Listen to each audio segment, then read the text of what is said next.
World economic forum 2026 की sideline पे बात करने के लिए हमारे साथ हैं भारतीय एंटरप्राइजेस के vice chairman Rajan Bharti Mittal sir. Sir welcome on Zee media sir. Sir last year भी हमने बात की थी, इस साल भी हम आपसे बात कर रहे हैं। सर क्या बड़े टेक अवेज आपको कल जो डोनाल्ड ट्रम्प की स्पीच थी उसमें निकल कर आ रहे हैं, स्पेशली सर भारत के लिए? मतलब नेगेटिव नहीं बोला, ये भी एक पॉजिटिव है सर। देखिए, मैंने उनकी स्पीच सुनी थी तो उन्होंने बहुत विषयों पे बात की है। जियो पॉलिटिक्स में बात की है, कई कंट्रीज़ की बात की है। इंडिया पे चर्चा नहीं रही, पर जैसे कि हमारा मानना है कि इंडिया का ट्रेड डील की डिस्कशन नेगोशिएशन चल रही हैं, तो हम एक्सपेक्ट करते हैं कि एक विन विन रिज़ल्ट आएगा। भारत और ईयू का भी एक एफटी होने जा रहा है, आने वाले 1-2 दिन में होने वाला है, तो वो एक अच्छी बात है। प्रेसिडेंट ट्रम्प का basically more role geopolitics का है, और जो मैंने देखा है डावोस में इस बारी जियो पॉलिटिक्स में बहुत चर्चा रही है। यूरोपियन लीडर्स की, यूरोपियन कॉर्पोरेट लीडर्स की, अमेरिकन कॉर्पोरेट लीडर्स की, उस पर बहुत चर्चा रही है कि किस तरफ यूरोप और यूएस का रिलेशनशिप रहेगा।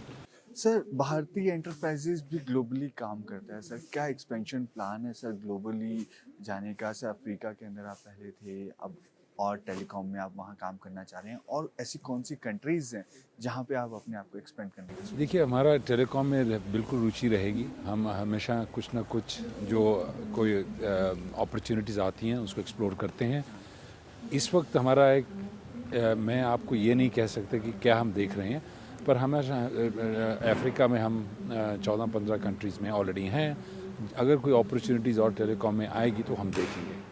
सैटेलाइट आपको पता है, हमारा एक जॉइंट वेंचर है, यूके गवर्नमेंट, फ्रांस गवर्नमेंट, और हमारा एक सैटेलाइट है, वो चल रहा है। इंडिया की भी हम तैयारी कर रहे हैं, जैसे ही परमिशन मिलेगी हमको, हम इंडिया में भी लॉन्च करेंगे। सर टेलीकॉम लैंडस्केप आपको इंडिया के अंदर कैसा लग रहा है? एक तीसरा ऑपरेटर को एक तरीके का एक रिलीफ सरकार देने की कोशिश कर रही है, लेकिन आरपू कैसे हो सकते हैं? क्या नया एक सैटेलाइट एलन मस्क जो हैं वो एंट्री कर रहे हैं इंडिया में, तो इस पर्सपेक्टिव से भी हम बात करें तो टेलीकॉम लैंडस्केप आपको इंडिया के अंदर कैसा? देखिए, टेलीकॉम लैंडस्केप अब 3 प्लेयर हैं और एक बीएसएनएल है, तो इंडिया की जिस तरह की कैपेसिटी है तो एक काफ़ी है। सैटेलाइट टेलीकम्युनिकेशन भी जो आएगा वो भी एक हमारे टेरेस्ट्रियल रूट से ही जाएगा, क्योंकि इंडिया हर जगह कनेक्टेड, अगर आप देखेंगे तो ब्रॉडबैंड कनेक्टेड है।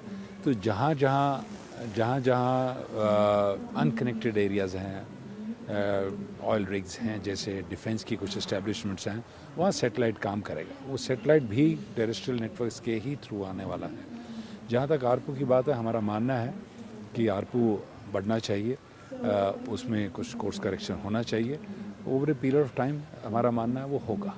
तो सर ये काफ़ी लंबे समय से आप डिमांड कर रहे हैं, आप सोचे क्यों? क्योंकि बड़ा कम्पिटिटिव मार्केट है इसलिए आरपू बढ़ा पाना मुश्किल हो रहा है, या अब आपको लगता है कि तीनों प्लेयर थोड़े स्टेबल हो रहे हैं तो अब जो प्राइस राइज या कहें कि प्राइस रिस्ट्रक्चरिंग पॉसिबल?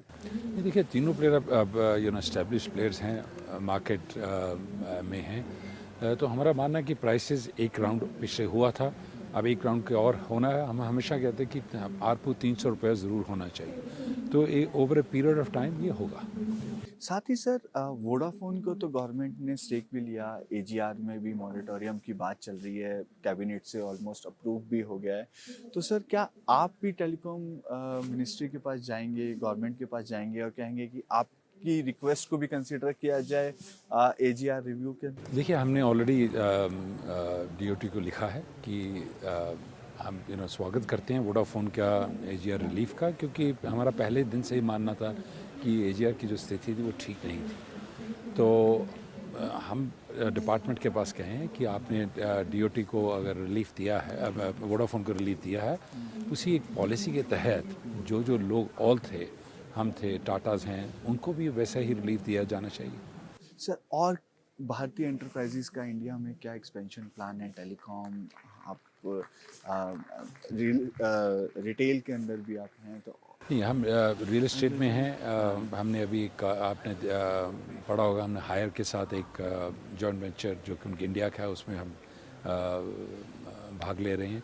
तो उसकी भी तैयारी अभी हो रही है, हमने ऑलरेडी अनाउंसमेंट की है, उसका भी एक प्रोसेस चल रहा है। Sir last 2 question sir, fund raising का कोई प्लान सर? नहीं, अभी कोई plan sir? Budget around the corner है, क्या आपको लगता है कि बजट के अंदर होना चाहिए टेलीकॉम सेक्टर के लिए? देखिए, बजट में हम हमेशा कहते हैं कि टेलीकॉम सेक्टर एक बैकबोन है डिजिटल इकॉनमी की, फाइनेंशियल इंक्लूजन की, तो इसको मद्देनज़र रखते हुए एक जो कि लेवीज़ हैं टेलीकॉम पे आज सबसे ज़्यादा हैं, तो हमारी हमेशा रिक्वेस्ट रहती है कि उस लेवीज़ को रैशनलाइज करना चाहिए, उसको थोड़ा कम लाना चाहिए।